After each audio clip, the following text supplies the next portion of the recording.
चक्रे गदा पद्मे धारी। हरि ओम नमो नारायण। नमस्कार नमस्कार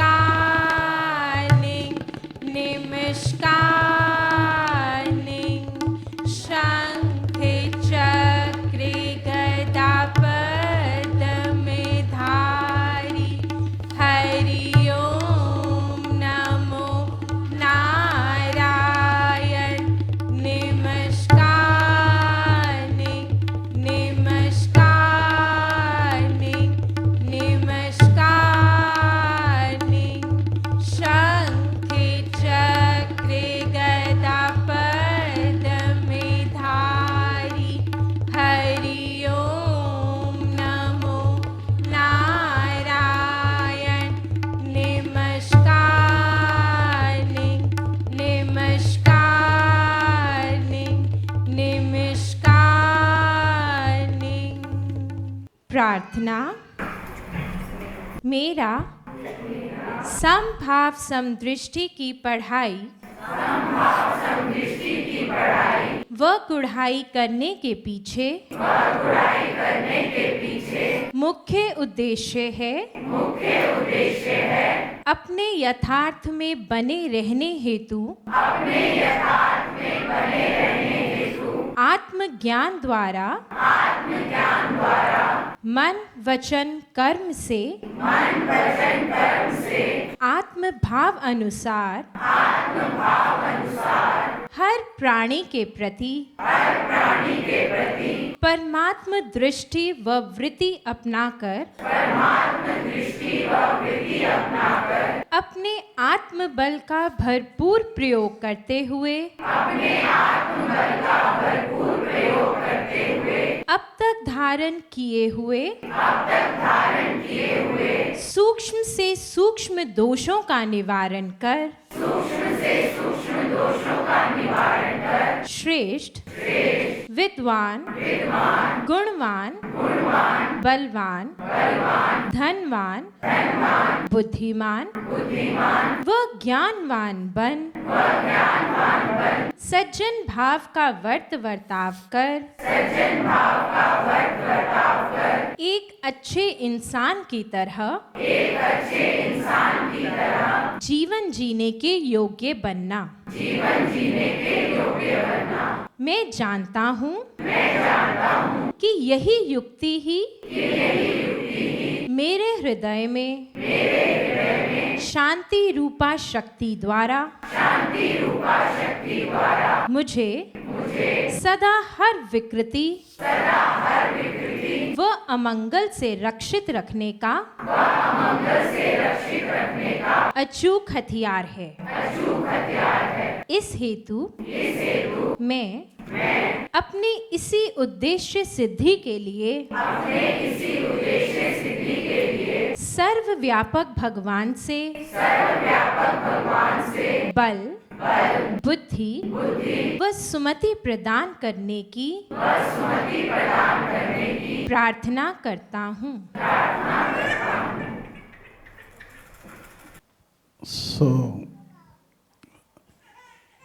जैसे पिछले द्वार कर्म के बारे में हमने जाना, प्रश्न उत्तर के रूप में आप कर्म के बारे में उसी की दोहराई करने के लिए दूसरी तरह से जानते हैं,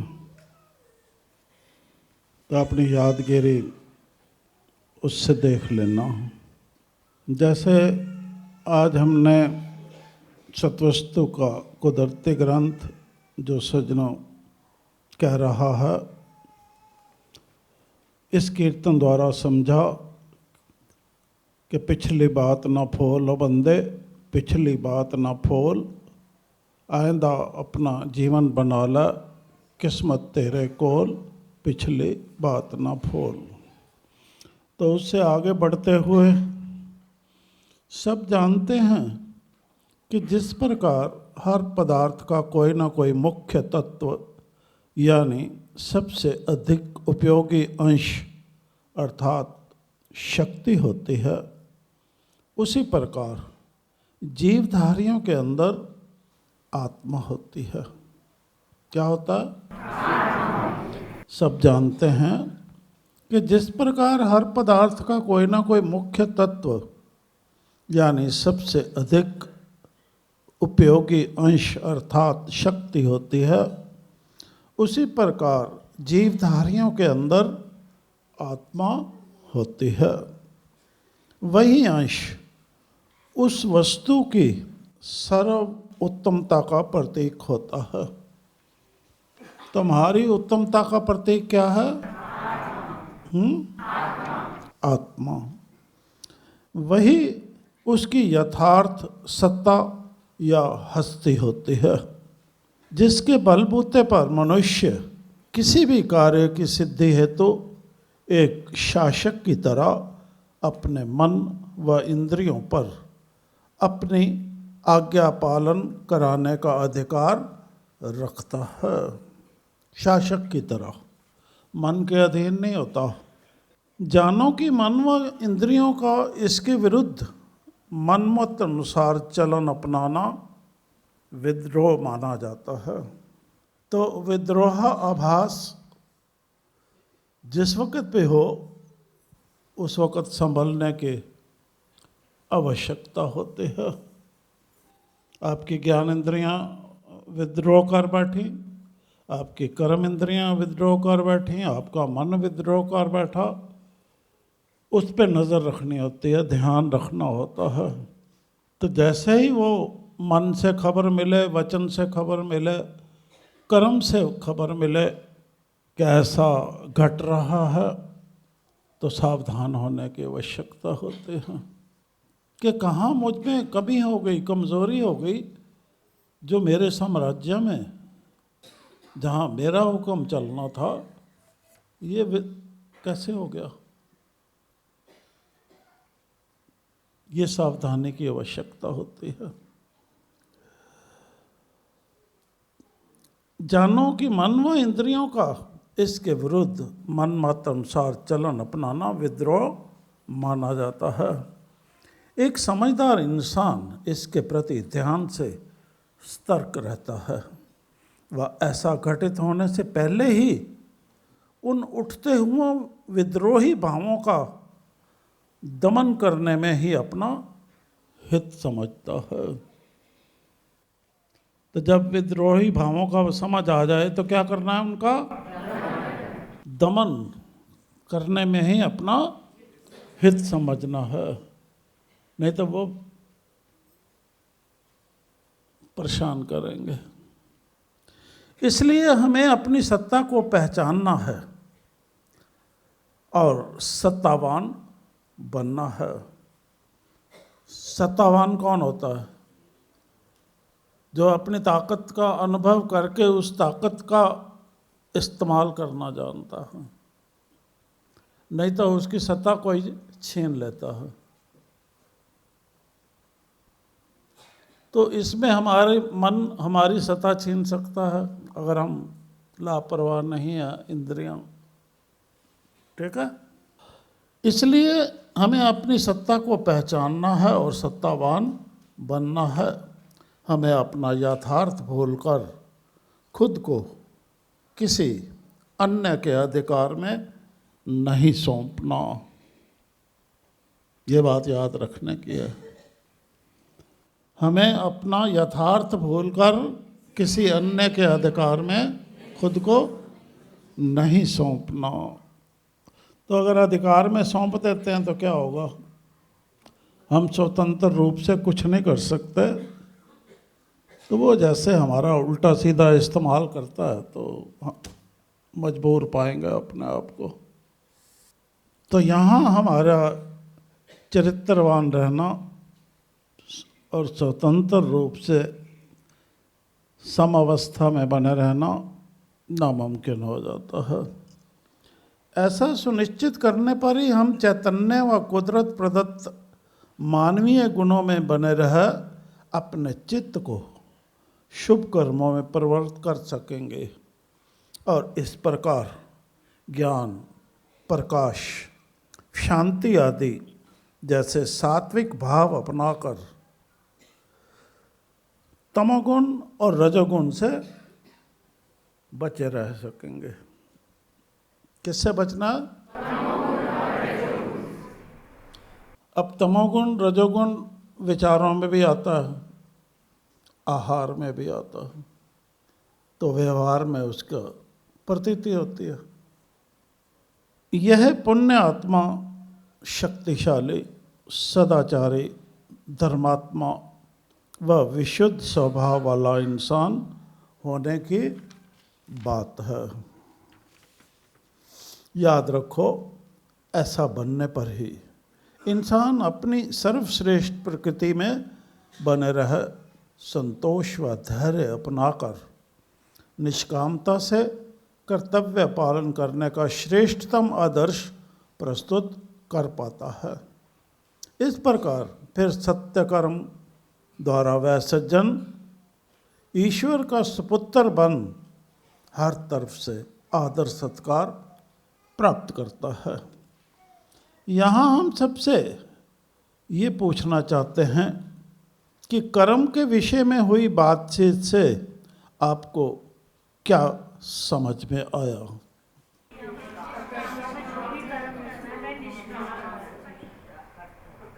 मनुष्य जीवन में कर्म ही प्रधान है ना, तो इसकी प्रधानता को समझना है ना। कर्म के स्वरूप पे ही जो भी सब निर्भर करता है, हमारा अच्छा या बुरा, चरित्रवान होना या दुराचारी होना, उसी पे ही निर्भर करता है ना। सो आओ अब इसके बारे में इस वार्तालाप द्वारा ध्यान से समझते हैं। अब ध्यान से सुनना, जो सुना है ना तो वो दोबारा दूसरे तरीके से बता रहे हैं, क्योंकि ये कर्म को गहराई से जानना आवश्यक है। तो ये बच्चे बातचीत से आपको समझाएंगे। सज्जन जी, हमें समझ में आया कि इस जगत में आने के पश्चात मानव मुख्यतः कुकर्म, अधर्म, सुकर्म व धर्म करता है, पर केवल निष्कामी ही परमेश्वर का भक्त कहलाता है। जहाँ कुकर्म व अधर्म पाप कर्म कहलाते हैं, वहीं सुकर्म व धर्म पुण्य कर्म कहलाते हैं। अनुचित या शास्त्र विरुद्ध बुरा काम कुकर्म कहलाते हैं। इससे अपयश की प्राप्ति होती है। यह मन की अत्यंत वेगवान अवस्था होती है, जिससे दुष्कर्म दोष पैदा होता है। बस फिर तो सब क्रम रहित व गड़बड़ा जाता है। ऐसे दोषयुक्त इंसान का मन, विचार, इरादे दोषयुक्त होते हैं और फिर वह बुरे चरित्र वाला दुराचारिता का चलन अपनाता है। इस प्रकार उसके मन में सज्जनता के भाव के स्थान पर द्वेष का भाव घर कर जाता है। यह समभाव नजरों से छूटने व आत्मीयता से परिपूर्ण समदृष्टि रूपा महान गुण से वंचित होने की बात होती है। ऐसे खोटे चित्त वाला दुष्प्रवृत्ति मनुष्य दूसरों का बुरा चाहता है और छल कपट द्वारा अनुचित आचरण करता है। फिर वह मन में संकल्प विकल्पों के रूप में उठने वाली अनेक बातों का सत्य असत्य जानने में असमर्थ हो किसी कार्य को सिद्ध करने के प्रति उचित निश्चय नहीं ले पाता। इस प्रकार वह भ्रमित बुद्धि सदाचारिता में बने रहने के स्थान पर दुष्चरित्रता को प्राप्त होता है। फलस्वरूप अस्वाभाविक चिंता रहने के कारण उत्पन्न मानसिक विकारों से उसके तन मन दोनों बीमार हो जाते हैं। ऐसे रोगी की चिकित्सा कठिन या असंभव हो जाती है। इसी कमजोरी के कारण वह बुरी चेष्टा द्वारा शत्रुता के हेतु यानी अप्रिय लगने वाले काम करता है। वह अपने लिए व सबके लिए मुसीबत का कारण बनता है। इसके अतिरिक्त वह औरों को ऐसे पापपूर्ण उपदेश या परामर्श देने से भी नहीं सकुचाता जिनका परिणाम उत्पीड़न व हिंसा आदि हो। जब तक वह पापी इन दुष्कर्मों में फंसा रहता है, वह जीवन काल उसकी जीवन का सबसे बुरा समय कहलाता है। जिस कुल में ऐसे पाप कर्म करने वाले व्यक्तियों की अधिकता होती है, वह नीच कुल कहलाता है। याद रखो, ऐसे दुराचारी लोग जिस समाज व राष्ट्र में होते हैं, वह नैतिक पतनता के प्रतीक कहलाते हैं। जिन कर्मों में धर्म का अभाव हो वह अधर्म कहलाते हैं। ये पाप, अन्याय व दुष्टता के प्रतीक होते हैं और ऐसे कर्म करने वाला इंसान अधर्मी व दुष्ट कहलाता है।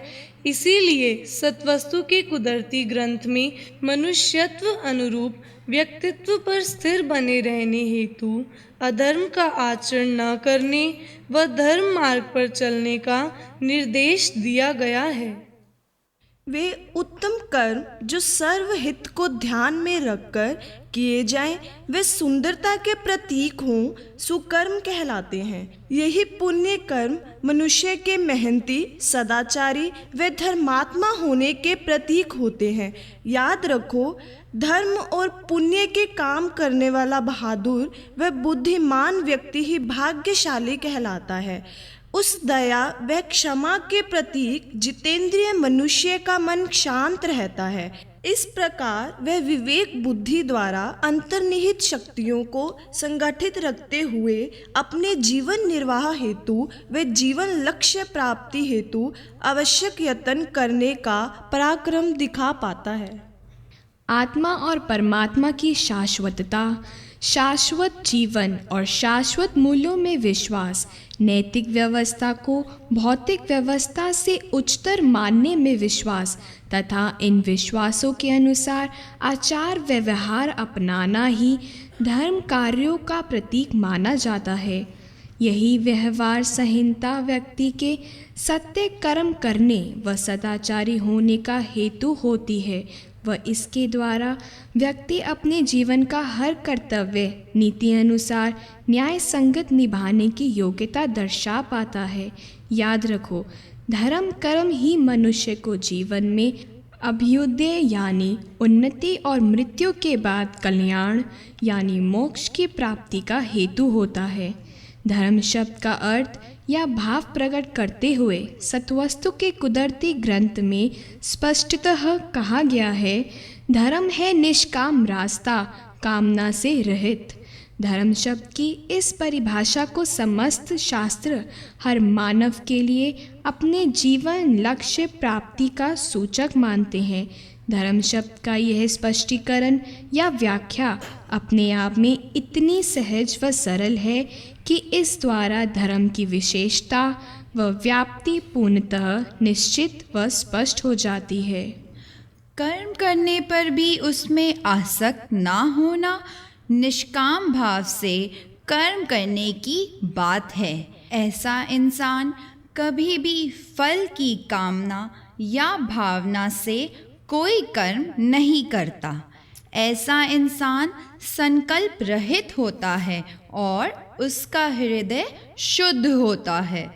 ऐसे दोष रहित व्यक्ति का ही जीवन चरित्र निष्कलंक होता है और वह जन्म मरण के चक्र से आज़ाद होकर अपने घर परमधाम पहुँच विश्राम पाता है।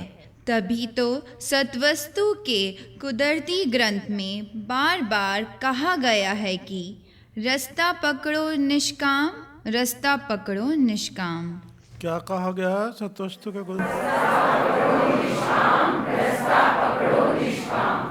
क्या इस संदर्भ में कोई और भी बताना चाहेगा कि उसे कर्म के विषय में अब तक क्या समझ में आया?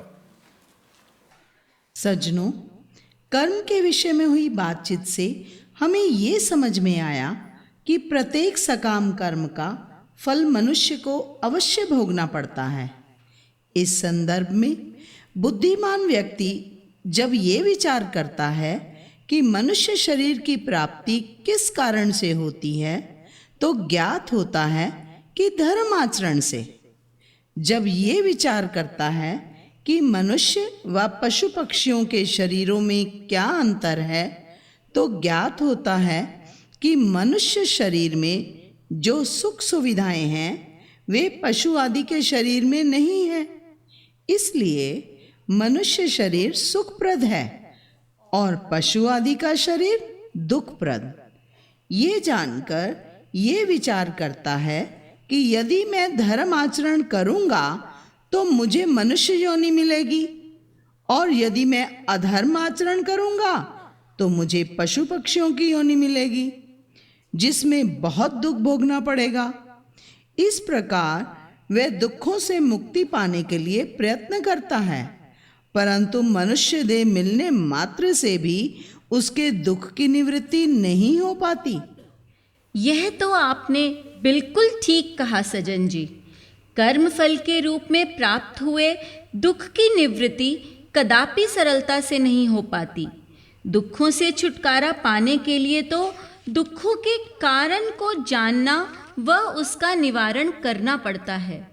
दुखों के कारण को जानने से पूर्व क्या आप हमें यह बताएंगे कि आखिर यह दुख है क्या?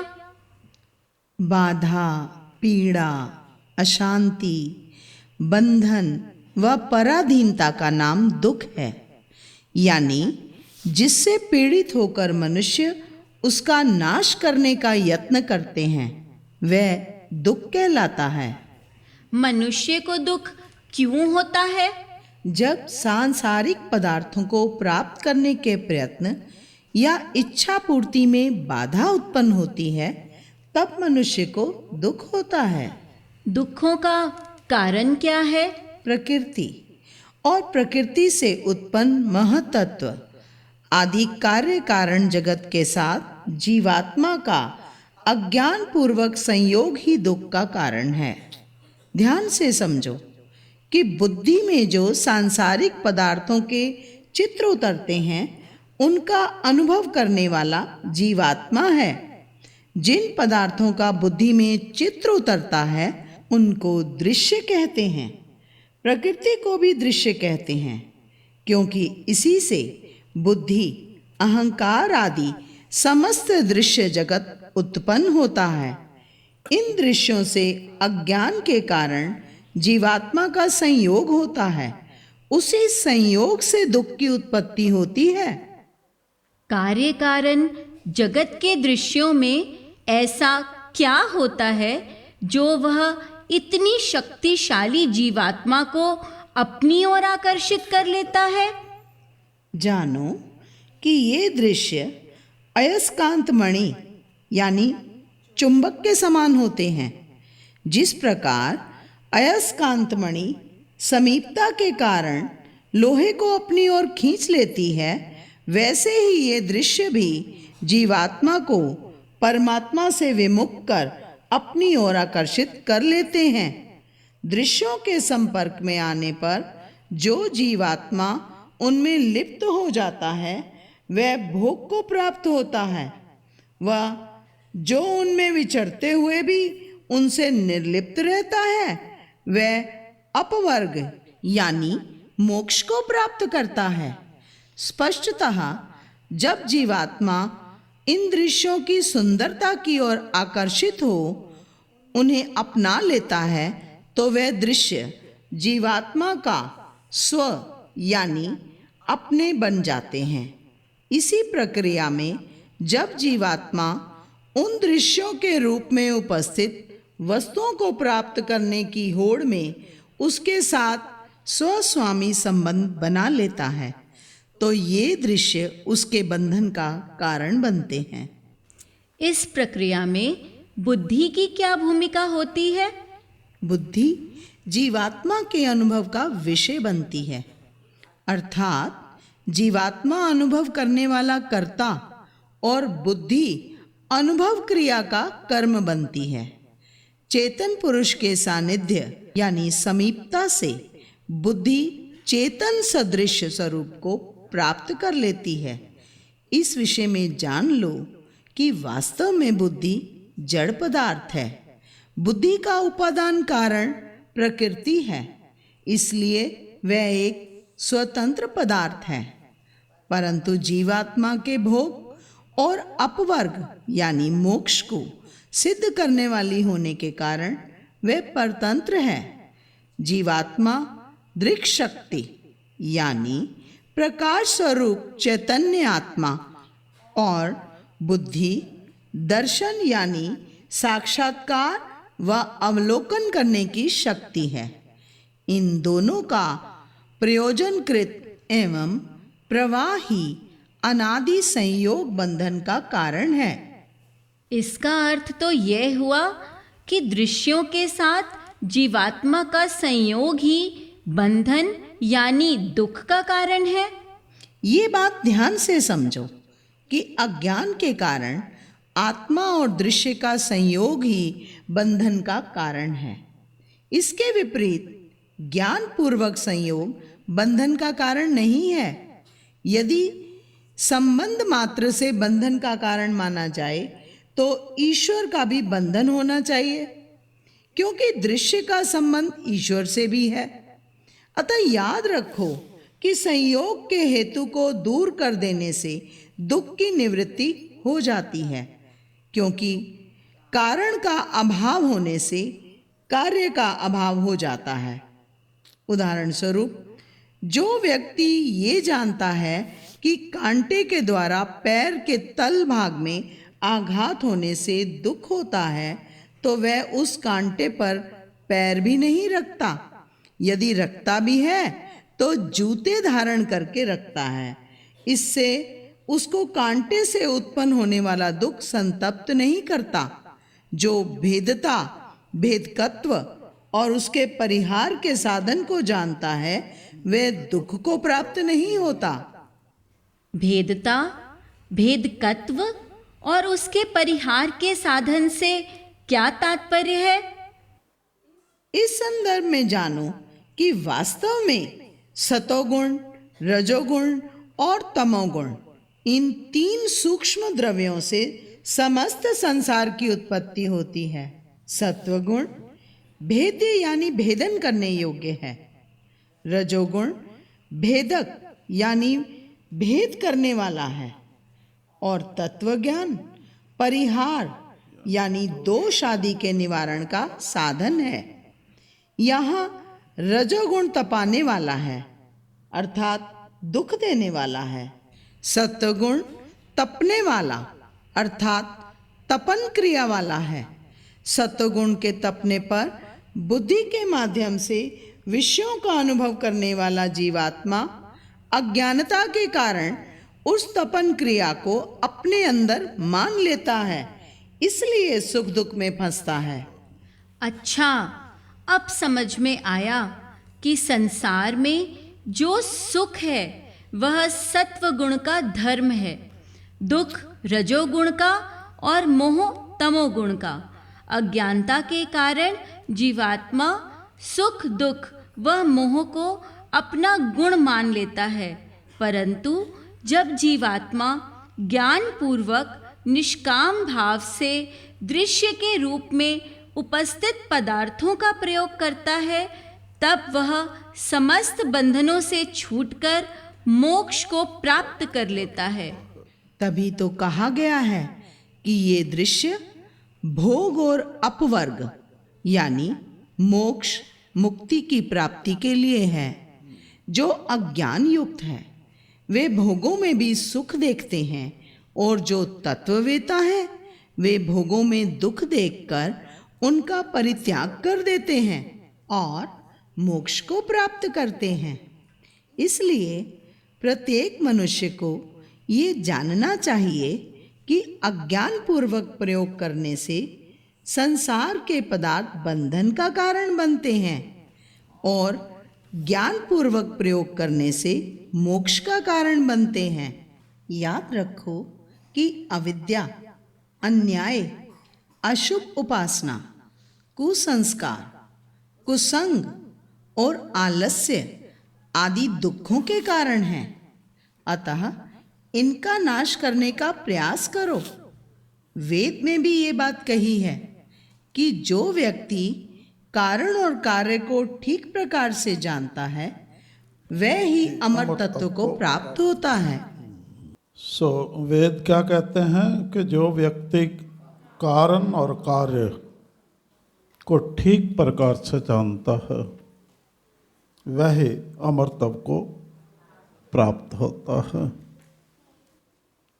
तो इसके लिए हमें आत्मज्ञान की आवश्यकता होती है, क्योंकि आत्मज्ञान से ही हम जो भी परम तत्व है, हमारा असलियत ज्योति स्वरूप, उसका बोध कर सकते हैं। सो उस बोध के द्वारा हम एक रस चेतन अवस्था में बने रहे, निष्कामता से सब काम कर सकते हैं। फल रहित काम निष्कामता से कर सकते हैं।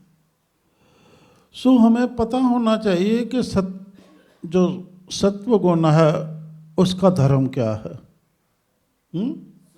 सुख, हाँ ठीक है, घबराते क्यों, बोला करो। सत्व गुण का क्या है?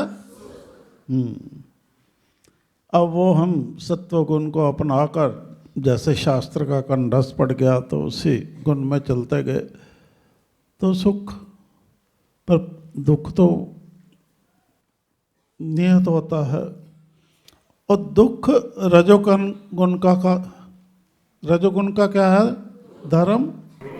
दुख और तमोगुण का इसी में उलझे हुए हैं ना सारे, है? निकल नहीं पाते। अब निकल क्यों नहीं पाते? क्योंकि वही बात है, जो व्यक्ति कारण और कार्य को नहीं ठीक प्रकार से जानता है वह ही अमरत्व को प्राप्त कर सकता है। अब इसमें जो कारण है, जो समझने की बात है कि मैं इस जगत में क्या कारण आया और किस कारण आया, और दोनों आगे उसमें किस कारण आया और क्या करने आया, कार्य क्या करने आया, उसकी जानकारी होनी चाहिए। ये थोड़ा जो भी जहाँ पकड़ाएगा वही करते जाओ, तो वो तो औरों के लिए करना हुआ काम।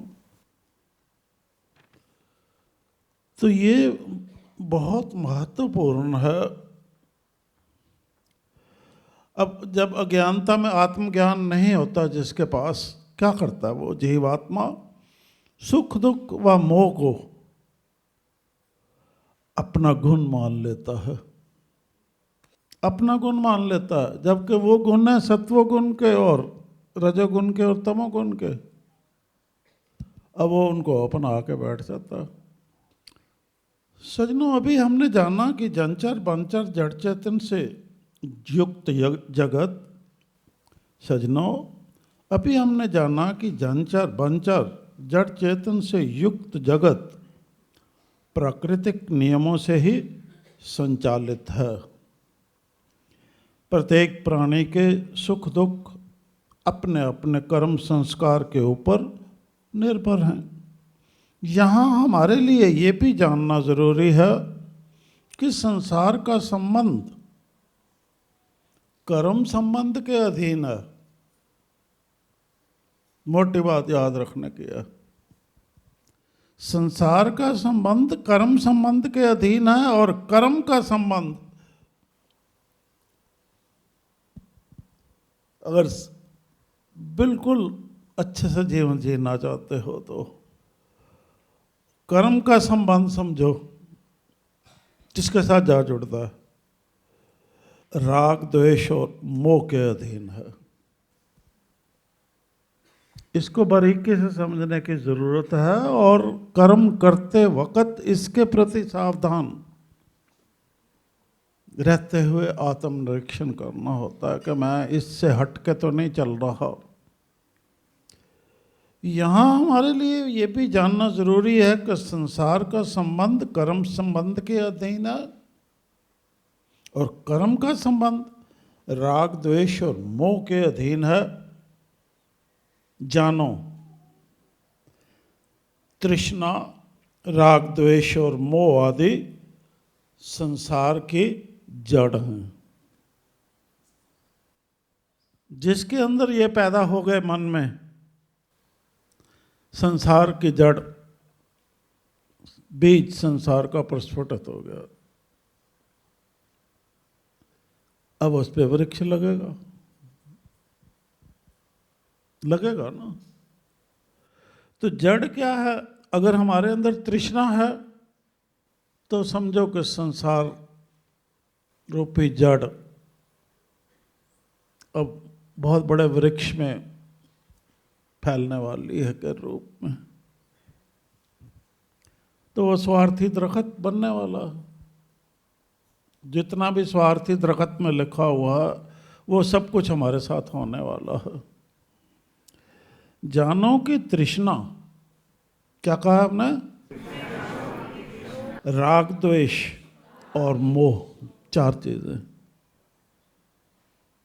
काम, क्रोध, लोभ, मोह, चार ही है ना, आदि संसार की जड़ हैं। अब देखो कहीं ये तो नहीं सताते आपको।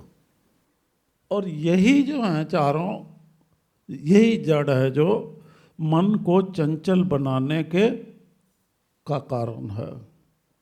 ये चारों ही मन को चंचल बनाते हैं, उसकी शांति भंग कर देते हैं। कौन कौन करता है भंग? अब देखो है, अरे इंसान बनना है ना, तो इसके लिए आपको क्रिया तो करनी पड़ेगी ना, विचार तो करना पड़ेगा ना। अगर हैं तो उससे बचाव तो करना पड़ेगा आपको। चार क्या हैं? ये क्या है? जड़। अब मन को चंचल बनाने का कारण कौन से है? यही है। तो इन कारणों को खत्म कर दो, ठीक ना। प्राप्त करने की इच्छा रहित हो जाओ, एक दूसरे से जलन जो होती है उससे रहित हो जाओ, और जुड़ने से किसी के साथ इस तरह ही ना जुड़ जाओ कि उसका हर बुराई बर्दाश्त करते हुए, क्योंकि उस बुराई का प्रभाव आप पे भी आ रहा है, किसी को क्षमा करने की भी नीति होती है। तो कई दफ़ा हम उसके प्रति अचेत होते हैं तो हम उसके दुश्मन हैं। तो दुश्मन बनकर ही हम बैठे रहें तो हमारा तो होना या ना होना उस घर में एक बराबर है, कि नहीं। जिनसे मनुष्य विविध, जब मन चंचल हो जाता है तो क्या होता है, जिनसे मनुष्य विविध प्रकार के कर्म करता है, तृष्णा के प्रभाव से, द्वेष के प्रभाव से विविध प्रकार के कर्म करता है, परंतु राग व द्वेष आदि को समाप्त कर देने से, याद रखो, परंतु राग व द्वेष, अब राग जुड़ना होता है ना किसी के साथ, को आदि को समाप्त कर देने से दुख की अनुभूति नहीं होती। इंद्रियों व काल आदि से परे और मन द्वारा जानी जा सकने वाली ये स्थिति आनंद की प्रकाष्ठा होती है। संपूर्ण आनंद, परिपूर्ण आत्मानंद की अवस्था होती है। जानो ये इंसानों में सामान्य मनुष्यों के समान राग और भोग में रुचिशील जीवन जीने के स्थान पर वैराग्य और त्याग में परिवर्त कर आत्मा और परमात्मा के स्वरूप के संबंध का विचार भरने की बात है। उनके अंदर आत्मा और परमात्मा का संबंध, वो विचार भरो। बच्चों के अंदर भी, परिवारजनों के अंदर भी। तब तो सज्जन हो कि वो अभिन्न है, आत्मा और परमात्मा, ये विचार उनके अंदर मजबूत कर दो। ये उन्हें लौकिकता क्यों भरना ये आवश्यकता, ये उन्हें लौकिकता और भौतिकता से भिन्न उन्नति के साधनों का विवेचन कर आत्मा और परमात्मा से संबंधित उन्नति करने के प्रति जागृत व प्रयत्नशील करने की बात है। संसार की उन्नति अलग बात है और आत्मा और परमात्मा से संबंधित उन्नति वो यथार्थ उन्नति की बात है। तो उसके प्रति जागृत व प्रयत्नशील करना है उन्हें। हमें ऐसा सुनिश्चित करने की आवश्यकता को समझना होगा ताकि हम मिथ्या ज्ञान से उत्पन्न होने वाले प्रभावों के कारण ब्रह्मयुक्त कल्पित जीवन जीने की भूल ना कर बैठें और अज्ञान के अंधकार में रस्सी को भी सांप समझकर जीवन की परिस्थितियों व मौत से भयभीत हो उनका आधिपत्य न स्वीकार बैठे। रस्सी को सांप समझकर डरते रहें, अरे उठाओ रस्सी को, और है इस कुछ कहा तो कोई गड़बड़ा ना जाए। अरे सांप थोड़ा खा जाएगा। जो रस्सी को सांप समझते हैं वही मौत से भय खाते हैं, वही एक दूसरे से भय खाते हैं। मोह मार देता है उनको। तो रस्सी को सांप समझकर जीवन की परिस्थितियों व मौत से भयभीत हो उनका आधिपत्य व ना स्वीकार कर बैठो। तो हम उनका आधिपत्य स्वीकार लेते हैं, और जैसे कर रहा कोई नहीं करता रहे, अरे वो तो सर चढ़ जाएगा। सो ऐसा बच्चों की पालना नहीं करनी। याद रखो, अगर ऐसा होता है तो हम आध्यात्मिक महापुरुष नहीं बन सकते, चाहे कितना भी आते रहो आप। और हमारे द्वारा सर्वोत्कृष्ट मानव होने की मर्यादा का उल्लंघन होना सुनिश्चित ही है। मानो अगर हमसे ऐसी भूल होती है तो हमें इस जगत में सम्मान के स्थान पर हर क्षण क्या मिलेगा? त्रास का सामना करने के लिए तैयार रहना चाहिए। बच्चों से भी त्रास मिलेगी, तो हमें तैयार रहना चाहिए उसके लिए। फिर क्यों घबराते हैं? अतः सज्जनों, यदि हम कर्म बंधन से मुक्त होना चाहते हैं तो हमें क्या करना होगा? सबसे पहले राग द्वेष को समाप्त करना होगा। क्या समाप्त करना? दो लफ्ज़ याद रखना, इनकी जड़ खत्म कर दो। कोई लंबा पाठ तो नहीं है ना? क्या करना? को समाप्त करना होगा। जिस प्रकार, कैसे समाप्त करना? देखो अब राग द्वेष को जिस प्रकार, क्योंकि जड़ तो कहाँ से आती है? फिर कोई बीज बोते हैं ना, तभी होता है ना। जड़ हो गई तो समझो अब ये पौधा उगने वाला है, अपना रूप दिखाने वाला है। तो वैसा ही फल। अब इसको राग द्वेष को समाप्त करना कैसे है? जिस प्रकार, सुन रहे हो ना, बीज सर्वथा जल जाने पर राग द्वेष के बीज को सर्वथा जल जाने पर पूरा इस तरह खत्म करना है। अगर इतना भी रह गया तो ये फिर जिस प्रकार बीज सर्वथा जल जाने पर उसमें से पुनः अंकुर उत्पन्न नहीं होता। बीज जल गया तो फिर अंकुर उत्पन्न नहीं होता ना, वो तरीका करना है, नहीं तो फिर अंकुरित हो जाएगा वो। कभी कर लिया कभी छोड़ दिया तो वो तो अंकुरित हो जाएगा। फिर ऐसी व्यवस्था कायम करनी कि वो अंकुरित होने के खत्म काम। जिस प्रकार बीज सर्वथा जल जाने पर उसमें से पुनः अंकुर उत्पन्न नहीं होता, उसी प्रकार कर्म रूपी बीज सर्वथा जल जाने पर संसार रूपी अंकुर पुनः उत्पन्न नहीं होता। इस प्रकार सर्वथा निष्कलंकात्मा पुनः कर्म में नहीं बनती।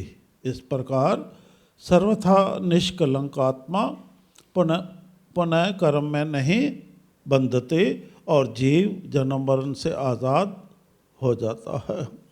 इसलिए कर्म बंधन से मुक्ति प्राप्त करने के लिए वही करना जब बोर्डों में लिखा हुआ है, एकता और एक अवस्था में स्थित होकर निष्काम कर्म करना आवश्यक है। यही अहंकार रहित अवस्था है। निष्काम कर्म क्या है? अहंकार रहित अवस्था, जिसमें व्यक्ति अकर्ता भाव से कार्य करने में कुशल हो जाता है। निष्काम कर्म की पूर्णता, निष्काम कर्म करने की पूर्णता कहाँ पर है? निष्काम कर्म की पूर्णता कर्ता भाव के त्याग में है। किसमें है? कर्ता भाव के त्याग में। यही मोक्ष। बात खत्म। और कोई यत्न ही नहीं करना, यही मोक्ष है। ये कर लोगे त्याग तो मोक्ष प्राप्त हो गया, फिर घंटियां बजाने की जरूरत नहीं। इस संदर्भ में याद रखो कि वेद शास्त्र भी निष्काम करने की शिक्षा देते हैं। इसलिए आवश्यक है कि निष्काम रास्ते पर चलते समय अब ये सावधानी की आवश्यकता है, राह में आने वाली बाधाओं की चिंता ना करते हुए साहस से कर्तव्य पालन करने वाले परिश्रमी कर्मवीर बनो और बुद्धि को भ्रमित करने वाले कर्म कांडों का त्याग कर दो। ये नहीं जरा सब पीड़ा हुई तो भाग गए, अब ये जंतर दे दे, ये मंत्र दे दे, ये कर दे, अब ये कर दे, हड़बड़ा के सब गलत अपना लेता है इंसान। हड़बड़ाहट में है ना, दूसरे का आधिपत्य में चला गया। सच्चाई धर्म की भक्ति धारण करना क्या है? सच्चाई धर्म की भक्ति धारण कर शक्तिशाली बनो व समभाव समदृष्टि की युक्ति अनुसार निष्काम कर्म करते हुए नीति संगत सज्जन भाव का व्यवहार करने में पारंगत बनो। ऐसा सुनिश्चित करने के लिए अपने ज्ञान इंद्रियों, कर्म इंद्रियों व मन को वश में रखने में ही, क्या कहा हमने, बोलना जरा,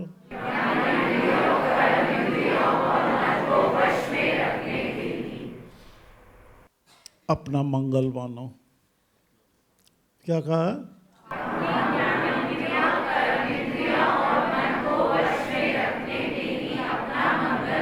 मंगल चाहते हो या अमंगल? तो फिर अमंगल हो तो रो ना मार, फिर रोते हो तो बहुत परेशान करते हो, ये भी है ना। और फल की प्राप्ति की इच्छा से रहित होकर हर कर्म ईश्वर के निमित्त करो। याद रखो, केवल निष्कामी ही परमेश्वर का भक्त कहलाता है, लिखा हुआ है ना। इस तरह समर्पित भाव से एक साधक की तरह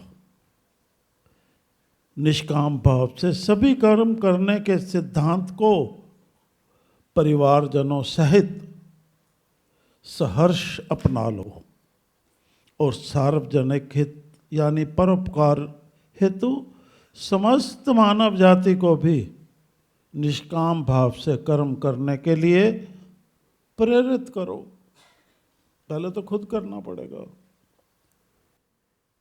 इस हेतु अब क्या कहें आपको, हिम्मत दिखाओ, हिम्मत दिखाओ, हिम्मत दिखाओ। क्या कहा? हिम्मत दिखाओ, हिम्मत दिखाओ, हिम्मत दिखाओ। हिम्मत ना हारना बेटा, हिम्मत हिम्मत बढ़ाओ और सपुत्र बनकर परम पद को पाओ। ठीक है।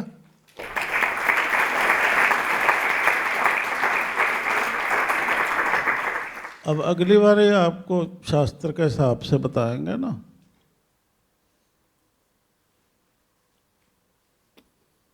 फिर जो इसकी लास्ट क्लास होगी ना, उसके बाद उसमें पूरा सत्वस्तु का चलन आ जाएगा। और हमने जो चलन अपनाना है कर्म का प्रति, उसमें हमारा वो क्या होता है, आदर्श स्वरूप कौन हो वो भी बताएंगे। किसको आदर्श मानकर हमने कर्म करना, जैसे वो करते हैं वैसे ही हमने करना, बस तो वैसे ही करने लग जाना।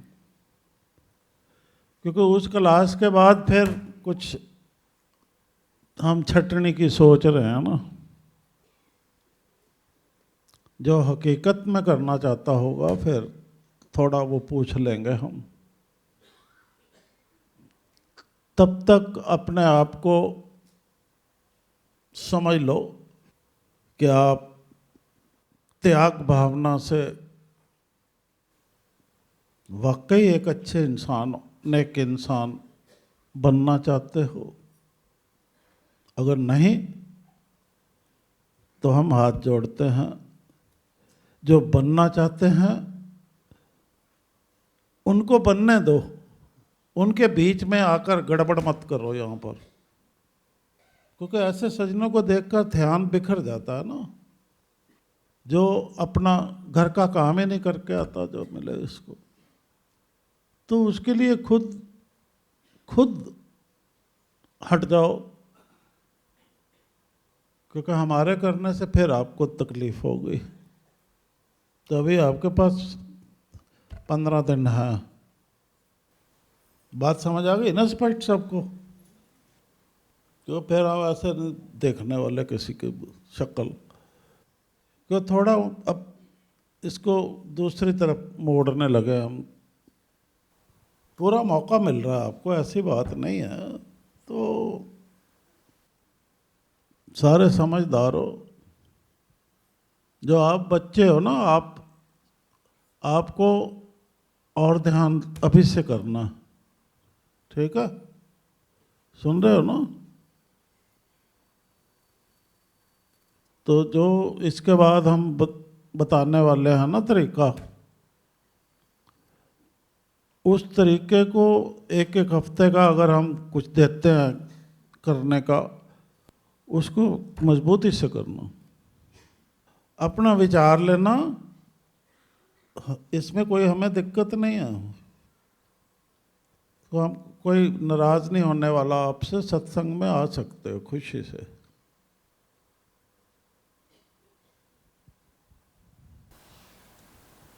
ठीक है, चलो।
द्वारा सज्जन भाव अमन में लाने के लिए इस शांति शक्ति के प्रतीक के आगे शीश अर्पण करो जी, शीश अर्पण करो जी, शीश